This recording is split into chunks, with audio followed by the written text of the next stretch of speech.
Timeline, 5000 ans d'histoire, Richard Fremder. Je cite un passage de la lettre d'Igor Kourtchatov à Staline le 30 mars 1945 dont je vous parlais tout à l'heure. « Les Allemands ont fait exploser quelque chose d'inhabituel. Ce n'était pas une arme conventionnelle. Le signal a été capté, les particules détectées. Nous devons enquêter. » À la fin de la guerre, vous le savez, une autre course commence, moins bruyante, mais moins connue aussi, une course aux documents, en fait, aux savants, aux brevets, aux secrets.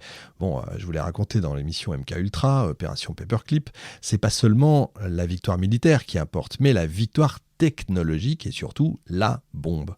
L'URSS le sait, dès 1943, elle a lancé son propre programme nucléaire dans l'ombre avec des moyens colossaux, des pressions terrifiantes. Son chef, Igor Kourtchatov, physicien méthodique, proche de Beria, l'impitoyable patron du NKVD. Vous voyez, tout le monde fait la même chose.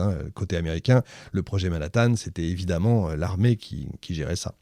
Et puis la CIA n'existait pas encore tout à fait, mais évidemment, tous les services secrets existants étaient proches. Et en mars 1945, alors que les armées soviétiques pénètrent en Allemagne, Kourtchatov est informé. Quelque chose d'anormal s'est produit à Ohrdruf en Thuringe. Les services d'écoute soviétiques ont détecté ces fameux signaux étranges, des phénomènes radiologiques atypiques, un souffle, une lumière, des cadavres calcinés, des impacts inexplicables. Et un mot commence à circuler, atomnie, atomique. Et c'est une alerte qui est venue du terrain. L'information arrive effectivement de plusieurs sources croisées. D'abord, des interceptions radio. Ensuite, des rapports d'éclaireurs qui avancent, vous savez, derrière les lignes, parfois en civil, qui recueillent les témoignages de la population. Et là, on parle de morts par centaines, de brûlures sans feu, de bétail retrouvé mort sans aucune blessure apparente. Et puis viennent les fameux premiers prélèvements de sol effectués dans la précipitation par des unités scientifiques de l'Armée rouge. Les résultats sont suffisamment troublants pour déclencher une réunion d'urgence à Moscou. Le 30 mars, Kourtchatov écrit donc à Staline « Le ton est prudent mais l'enjeu est limpide. Je cite, si les Allemands ont testé un dispositif nucléaire même primitif, nous devons en comprendre la technologie. » Et donc vous avez une mission secrète qui est alors menée en Allemagne. Effectivement, alors que quelques semaines plus tard, Berlin va tomber, Kourtchatov lui-même est envoyé en Allemagne. Alors officiellement, c'est une mission d'observation scientifique. En réalité, c'est une opération de récupération à grande échelle. L'objectif, c'est de trouver les documents, les instruments, et donc les scientifiques. Ne rien laisser aux Américains, ne rien laisser au hasard. Les Soviétiques s'emparent du Kaiser Wilhelm Institute pour la physique, du laboratoire de Stadilm, de la centrale de Haigerloch et bien sûr des galeries d'Ohrdruf. Et ils emportent des tonnes de dossiers, des échantillons et des hommes. Certains chercheurs allemands comme Nikolaus Riehl ou Gustav Hertz sont invités, si j'ose dire, à poursuivre leurs travaux en Union soviétique. Et parfois pour une décennie. Ils vont, entre autres, travailler sur le réacteur soviétique RDS-1, la première bombe atomique de l'URSS, qui sera testée en 1949. Le lien est discret, vous allez me dire, mais il est là. Mais vous le savez, les archives soviétiques ont longtemps été fermées. Et pendant des décennies, ces archives resteront muettes. Officiellement, les Allemands ont échoué. Point final. L'URSS, elle, est parvenue, seule, à la bombe. Et toute allusion à des transferts technologiques serait une injure au génie du peuple soviétique. Mais au début des années 2000, vous avez un événement inattendu qui se produit. Le prestigieux Institut Kourtchatov publie, à tirage confidentiel certes, une série de volumes sur les débuts de son programme nucléaire. Rainer Karlsch met la main sur ces documents. Et parmi eux, des lettres déclassifiées, des notes internes, des témoignages croisés qui confirment que les Soviétiques ont bel et bien enquêté sur les tests nucléaires allemands dès avril 1945. Plus encore, un rapport signé de Kourtchatov lui-même évoque, je cite, « une explosion de nature non conventionnelle ayant libéré une énergie inhabituelle, localisée, probablement issue d'une réaction nucléaire non standard ». C'est donc la première fois qu'un document soviétique validé au plus haut niveau reconnaît implicitement que quelque chose de nucléaire a eu lieu à la toute fin de la guerre sur le sol allemand.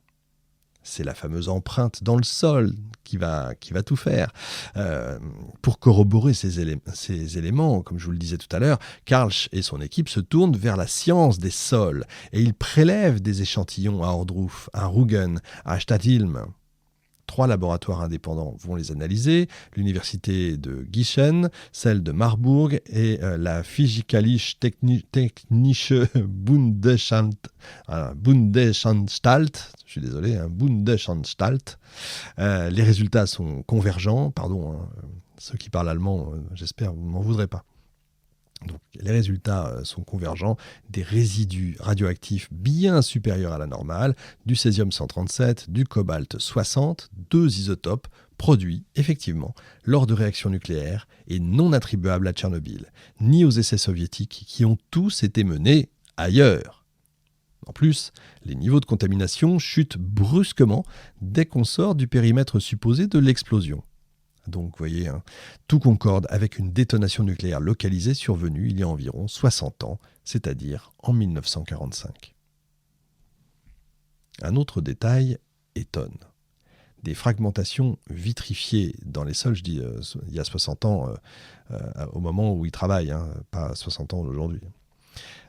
Donc, un autre détail, encore une fois, c'est le sol qui va parler. Vous avez des fragmentations vitrifiées dans les sols, qui sont assez similaires à celles qui sont observées sur les sites d'essais nucléaires américains. Alors, pas aussi vaste, pas aussi profond, bien sûr, mais bel et bien présent, comme si le sol avait brièvement fondu, puis refroidi. C'est quand même un indice classique d'un choc thermique intense et très bref.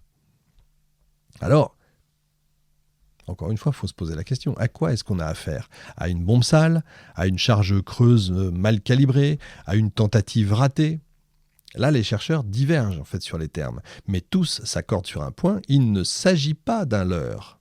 C'était pas un test classique, c'était pas une simple explosion, c'était pas de la propagande. C'est une tentative réelle qui utilise des matériaux fissiles ou fusibles dans un dispositif expérimental, sans doute improvisé, mais en tout cas fonctionnel.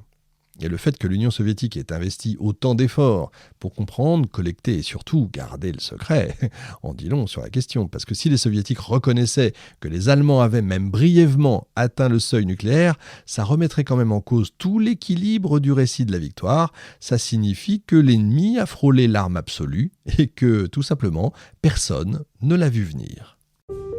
Timeline, 5000 ans d'histoire, Richard Fremder.